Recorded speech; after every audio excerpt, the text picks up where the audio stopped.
The Couple Next Door, written by Peg Lynch and starring Peg Lynch and Alan Bunce.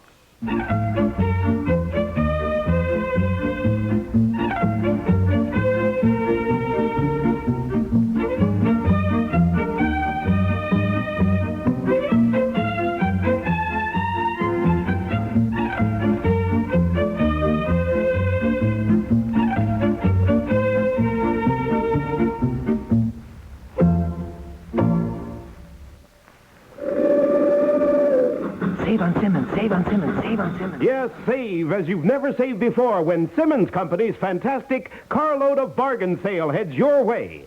Beds, mattresses, hide-a-bed sofas, sectionals, everything top Simmons quality, everything at history-making prices. Easy terms arranged on any and all purchases. See the whole story in this week's issue of Life magazine.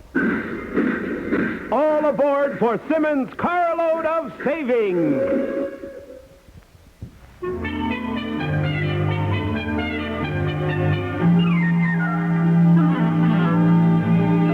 Where are you going? I thought I'd run down to the hardware store, get some more fertilizer for those roses. Store's open till 9. Well, don't go now. Mr. Rogers may come.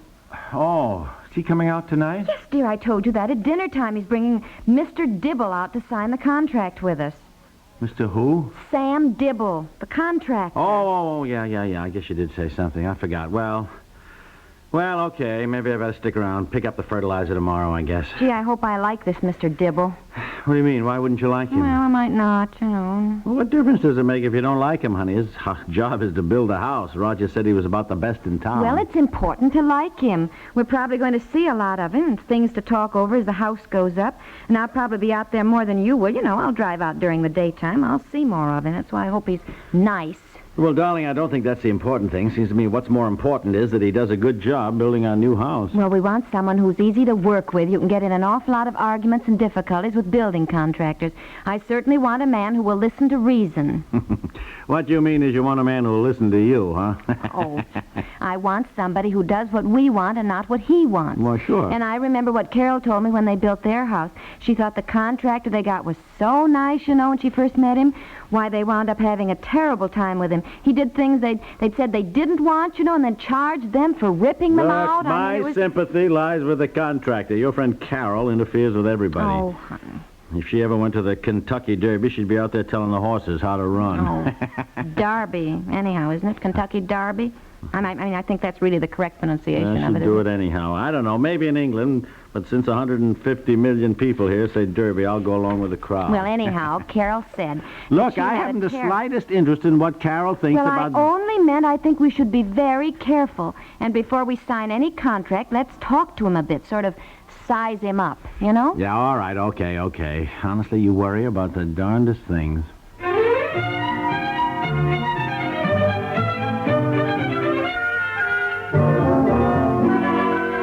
Nice to meet you, Mr. Dibble. Will you come on in the living room and meet my wife? Well, how do you do? Mr. Dibble, dear. Well, and how are you tonight, Mr. Rogers? Oh, fine. Been a beautiful day, hasn't it? Oh, yes, hasn't. I hope it's just as nice tomorrow. Don't you, Mr. Dibble? Well, it won't be. It's going to rain. Oh, well... Well, I don't think we need to take up much of your time this evening. I wanted Mr. Dibble to meet you and you to meet him. Yes, well, we were anxious to. Yes, sir. I should say pretty eager to get the house started. Well, I've gone over all the plans and specifications with Mr. Dibble, and I think he understands all our little problems. Good. Although I don't think there are going to be really problems with Mr. Dibble at the helm. I hope not. Got an awful lot of rock ledge out there. All that's going to have to be blasted. Oh, yes. We knew that. Rather, we found it out. Well, as long as you know it, that's the main thing. Yes, I take it you've been out to see the property, Mr. Dibble. Oh, yes, he's been out there. We spent quite a bit of time looking it all over. Oh, did you? Well, isn't it a lovely place to have a house, Mr. Dibble? Can't say I'd have picked it for myself, but then it takes all kinds to make a world. Yes, well, the view, my goodness, the view is magnificent overlooking the lake. Didn't you like the view? Can't say I noticed it. Well, now, dear, Mr. Dibble and Mr. Rogers were out there to look at the building site from the standpoint of construction. They weren't out there to sightsee. No, indeed. Mr. Dibble and I checked everything very thoroughly. Now, if you'll just hand me my briefcase. Oh, yeah, sure. Yeah, here you are. Thank you. I've got the contracts right here. You might like to look them over before you sign. I went over everything. It's the standard contract, and I put in a couple of riders there that you'll notice. Oh, yes, down here. Fine. You want to move over a little, dear, so I can look at it, Oh, too? yes, take a look at these. You're going to have a lot of mosquitoes out there. Oh, well, yeah, I guess you have to expect that if you're near water, but, well, we can always spray with DDT, can't we, Mr. Rogers? Oh, yes, and it's very effective. Well, it doesn't do much good to spray your place if no one else sprays theirs. Since yours is the first house to be built out there, you'd have to spray the whole lakefront. Pretty expensive. Then it's only effective till it rains again, and you got to do it all over. Well, we'll have the screened-in porch. We can sit on that, I guess. Yes, oh, sure. Guess you find mosquitoes most everywhere. Now, honey, don't you worry about it. Have to expect things like that when you're sort of in the country. And Mr. Dibble, as Mr. Rogers may have told you, we're very interested in having a lot of features about our new house that are early American. Oh, yes. I explained all that to Mr. Dibble. Do you have a feeling for early American things, Mr. Dibble? Well, I got more of a feeling for blueprints. If you got it down on paper what you want, that's the way the house will be built. Well, that's fine, but it seems to me that anybody who's building that type house ought to, have sort of a feeling for it. Well, now, darling, Mr. Dibble is a builder. He builds all kinds of houses. I don't think he'd be in business very long if he just built one style of house, huh, Mr. Dibble? Well, might not be too bad if I just built the ranch style. That's what most people seem to want these days. Ranch style, most sensible. Well, a ranch style is nice, but I don't feel it always has the charm of a house, for example, like we're putting up. Well, a house is sort of like a living person to me. You know the old saying, beware of a charming man. Oh, yes. Yes. That is so true. Mr. Dibble is sort of a philosopher. He has yes. a real feeling for building a house. The style is not important. What is important is that you've got a house that really holds up. When Dibble builds them, they stay built, our motto. Well, now, if you've looked over the contract... Well, I haven't really seen it yet. Why don't I go out and put on some coffee and cut some cake, and you can come with me, dear, and kind of explain the contract. Oh, there's no need for you to... Yes, I can do that, dear. Yes, Well, sure. now, you don't need to go to all that bother for us. Oh, it's no bother at all. It won't take me 5 minutes. Excuse us, will you? Oh, yes, of course. Excuse us. Of course. Close the door. Well, we are not going to have him. Why not? Why not? Yeah, why not? You're not going to stand there and say, why aren't we going to have him? All right, I'll sit down and say it then. Why aren't we going to have him? Well, do you like him? Well, I don't like him or dislike him. He's the best building contractor in town. Mr. Rogers thinks he's the only one who can build a house just the way we want it. Yeah, well, will he? Well, of course he will. What's the matter with you? Mr. Rogers is going to be working right with him all the time. They've worked on houses together before. Mr. Rogers thinks he's excellent. Well, I don't like him at all. I certainly don't care for his personality. Well, for Pete's sakes, what do you want? Charles Boyer? Well, yes, maybe not for this, but Well, I doubt if you could get Charles Boyer to build a house for us, so look, why don't we just take Sam Dibble, Now, huh? listen, dear. Now, Listen you to listen. me. This man is good. He builds houses. He's not supposed to be a personality kid. How could a man go out to look at that property and not even see the magnificent view? Why should he look at the view? He was looking at all that rock ledge that he's got to blast. And if we'd seen that rock ledge instead of the view, we wouldn't have bought the property in the beginning. Don't change the subject now. Honestly? The man is a pessimist. Look at the way he talked about the mosquitoes. And he doesn't have any feeling for early American houses. He likes ranch-style houses. Well, darling, he's entitled to his opinion, isn't he? Well, yes, but just the same, Now, I look, this feel is we no should have time to be unreasonable. We're going to get the house built by the end of September, if we're lucky. Well, go ahead, then. You sign him. But I know we're going to be sorry. I know his type. He's going to do everything his way. You just wait and see. Well, And we won't be able to talk to him. He's just like my Uncle Hubert. You tell him something, he just stands there and looks at you, and then he walks away. You don't even know if he's heard you or not. But, honey... Or else he just looks at you, makes some dry remark, and then goes right ahead and does it his own way anyhow. He's immovable. And you mark my words, this man is the same way. Not necessarily, Well, dear. you can tell he's slow. The way he talks. And we'll go out there and find the floor isn't in or something, and we'll say, well, I thought the floor was going to be down last Friday. And he'll look at us and he'll say, yeah, well, it's the way it goes. Yeah, well, darn it, Mr. Rogers recommended him. Now, if the architect's word isn't good, who in the heck can we go by? I mean, after all, we got to go by something. Well, can't we say we want more time? Can't we say that, dear? We want more time to look over the contract. Well, and then we'll get in touch with Mr. Rogers tomorrow.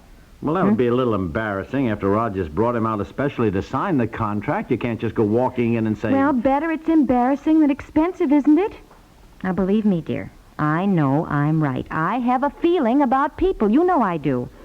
Now, take the tray in. I'll be in a second to back you up.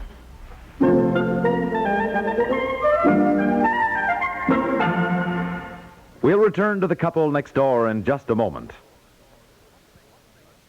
What makes a CBS newsman? Not just a newsman, but a CBS newsman. Take Alan Jackson, for instance. Where does he spend his vacations? Traveling. Each year, when he rests from his microphone chores, he takes off for another part of the world, looking, asking questions, learning firsthand. He's toured South America on his own time. He's barnstormed through Europe and the Far East. In addition, CBS News assignments to other points of frequent news interest have unequivocally qualified Alan Jackson. He reports your news Monday through Friday evenings on most of these same stations with confidence and authority. That's what makes Alan Jackson one of the nation's most respected sources of evening news. Another source we're particularly proud of here is The World Tonight. 7 nights a week, The World Tonight takes a thorough look at the top news stories of the day. Always, human interest and important facts come together into a comprehensive, fascinating evening roundup in CBS Radio's The World Tonight.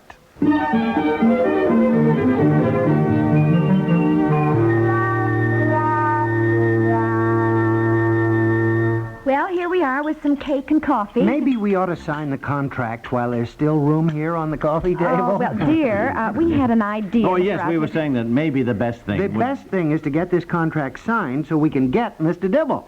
So we can get him. Oh, yes. Mr. Dibble's a mighty popular man. The truth is he's taking this on as sort of a favor to me. And if you want to get into your new house by September 1st... September 1st? Well, I didn't think we could possibly move in before the end of September. No. Well, thought I'd surprise you. Mr. Dibble says he can make it by the 1st. Oh. And if Sam Dibble says you can move in on the 1st, you can move in on the 1st, right? Oh, yes. And he's got a couple of ideas about installing those old black walnut floors that I think are going to save you about $500. Really? Oh, my gosh. Goodness. Thought we'd start the blasting this Wednesday. This Wednesday? My goodness, you said in 2 weeks, Mr. Rogers. Oh, but I misjudged Mr. Dibble. He says this Wednesday he could turn over the first spadeful of dirt. Oh, exciting. Darling, help move the tray so we can sign the contract before we have coffee. Well, Mr. Dibble, that's wonderful. You know, we were saying in the kitchen that you seemed the perfect man for the job, didn't we, dear? Ah, yes, indeed. If you'll both just sign right here, since the house sure. is joint ownership right there. Yeah, all right. Fine. I'll give Well, here's a pen, dear. Yeah. Right here. Well, there you are. You're kind of funny, aren't you? Yes. Yes. Oh, excuse us, just a little private Just joke a little that we private have. joke, yeah. Oh, well, so you'll start blasting Wednesday. Well, hope so. Of course, a lot of headaches building a house. Can't always count on the unexpected. But if it isn't this Wednesday, we'll hope it's next Wednesday, or maybe the Wednesday after that. Oh, no. Oh, that's the way it goes when you're building a house.